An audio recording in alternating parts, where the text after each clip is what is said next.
I do feel a little anxious. I will say, like, everyone is very concerned about like their futures. I'm not stressed about it because I have hope in the American people. Honestly, it makes me feel a little anxious about how my future is going to look, especially as a woman. A new study by Myriad Genetics released 2 days before the first debate shows 2 in 5 Americans report feeling depressed or anxious about the upcoming presidential election. The brain resists change. So even if the election is a good thing, if the change is a positive thing, it's still the fear of change. The results also reveal members of the LGBTQ plus community are more likely to feel anxious about the election compared to the general public. Gen Z and millennials are more likely to feel depressed about it compared to Gen X and baby boomers, and a third of those already diagnosed with anxiety or depression feel the election is making their symptoms worse. Psychiatry specialist Dr. Thomas Valenti says the emotions are stirred up by the unknown. People worry, how is it going to affect me?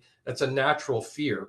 But then, is it going to affect me financially? Is it going to affect me in terms of my health care, my access to care, cost of medications? With election coverage saturating TV and social media, it becomes difficult to escape. Dr. Valenti says if it's causing negative thoughts and feelings, shut it off and try to avoid it. Meditation, yoga, Tai Chi, aromatherapy, art, all of these can be beneficial.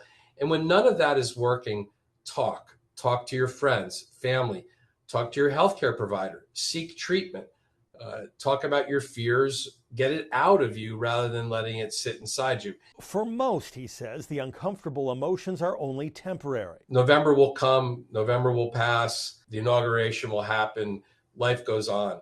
Put it into context. It's not the end of the world, right?